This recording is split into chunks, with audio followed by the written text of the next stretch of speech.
जसं बालपणानंतर तरुणपण येतं, तसं तरुणपण आल्यानंतर म्हातारपणही जवळच असतं. असा हा देवराज हळूहळू म्हातारपणाकडे चाललेला आहे. जवळचं धन संपलेलं आहे.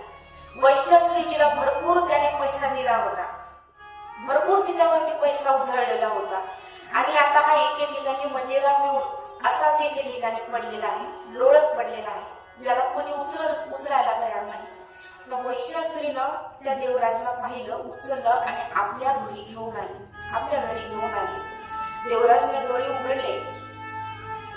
त्याने सांगितलं की माझ्याकडे आता धन पैसा काहीच राहिलेलं नाही. माझ्याकडे आतापर्यंत जितकं धन होतं मी तुला दिलं, सगळं तुला दिलं. आता तू मला तुझ्या घरी राहू दे. 2, 4, 8 दिवस तिनं राहू दिलं, पण नंतर मात्र तिला असं वाटलं याला आपण किती दिवस सांभाळणार, हा आपला काही उपयोगाचा नाही, कारण याच्याकडे धनच नाहीये, मग आपण काय करणार. म्हणून तिने देवराजाला सांगितलं, देवराज तुझं माझ्यावर